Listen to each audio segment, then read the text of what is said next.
Welcome, Mr. Swoope. How you doing, Steve? I'm doing well. Enterprise Florida, it's an exciting name.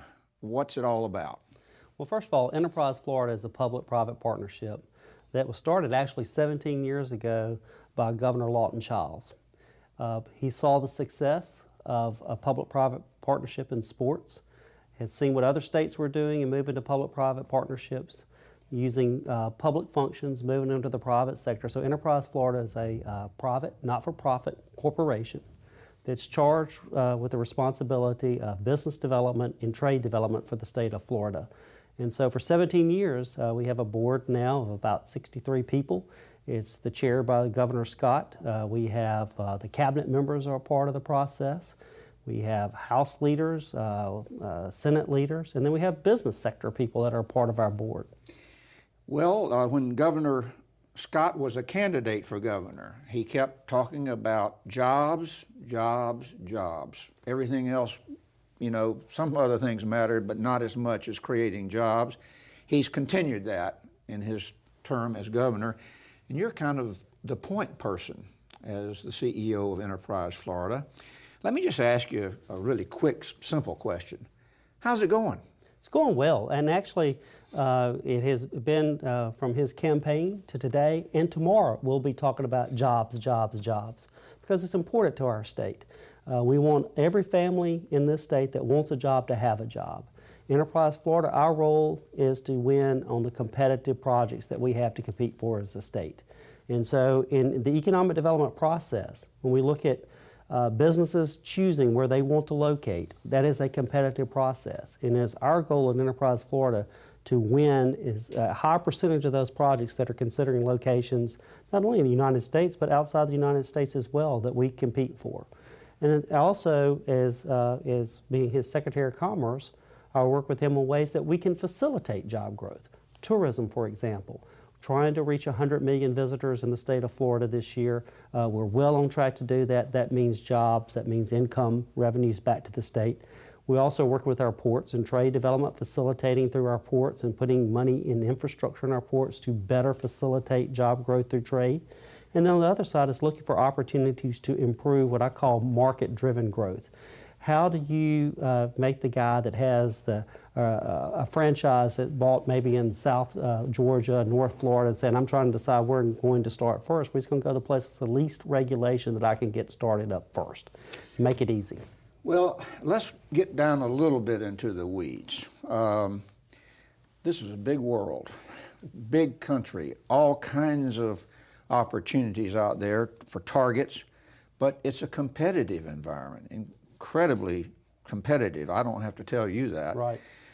But let's talk about some of the tools in your toolbox when you're trying to sell Florida as a place for someone to relocate to, or to sell other areas on buying Florida products to create jobs. Right.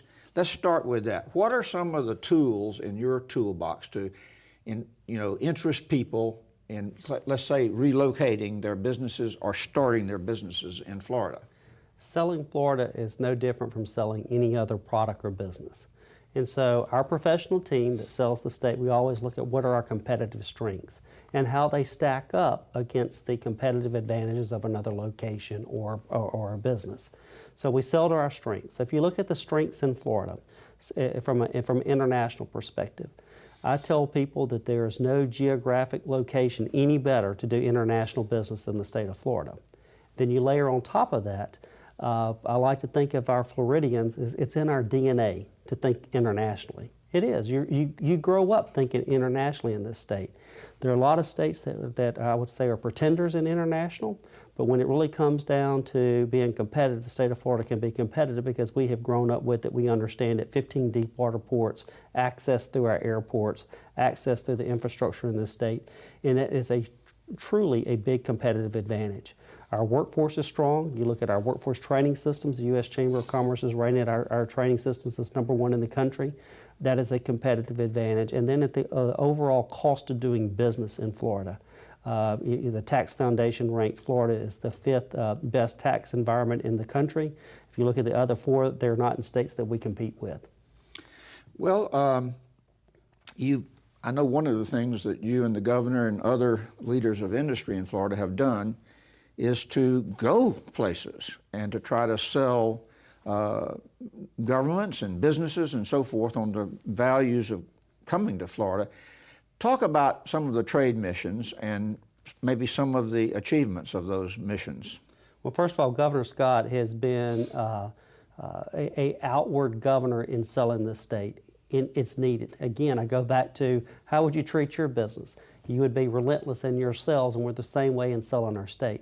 So, you know, you look at the missions the governor's been on. I mean, we've been to Brazil, we've been to Colombia, we've been to Spain, we've been to Israel. We're going into markets that, one, we sell product, and two, are there opportunities for foreign direct investment? So we look at each mission and weigh the advantage of, is this a trade mission or is this a foreign direct investment mission? Probably the most recent mission that was a trade mission was the one to Colombia. You know, we took it took 198 Floridians with us that represented around 100 businesses. And during that 2 days of business-to-business meetings, we came back with over 40 million in expected sales from that event of Florida-based companies selling products, services, goods to Colombia companies and developing long-term partnerships. Many times I think people think of economic development a lot more in terms of creating jobs by having businesses start up or relocate. The other side to it, though, is creating markets for Florida companies to sell, correct? That is correct. And this state, we do probably the best job of any state in doing that. I'll brag on our Enterprise Florida team, our international team. We're the #1 user of the Gold Key program from the Department of Commerce, U.S. Department of Commerce. Gold Key is a program where a small business goes in, they pay a price to use the U.S. Department of Commerce service to be introduced to a market. And they go look at the company. They say, Steve, this is what you make. This is your strengths. Here are the businesses in this market that match up well with you. Well, Enterprise Florida is the biggest user of that program. So we have 58,000 established businesses in the state of Florida that export. That's second only to California. And the majority of those are small, medium-sized enterprises. And it's because of the good work that we do in focusing on international opportunities.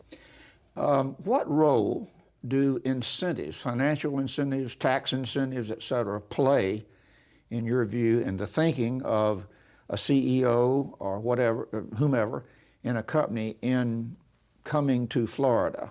Well, you said it earlier, jobs are very competitive today, and certainly when you look around the globe and look at markets that aren't growing, they know there's a premium for jobs. So certainly incentives play a role in that.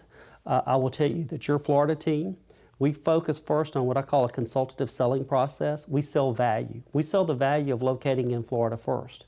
And then when we make the cut, then we look at how incentives can be used to close the deal.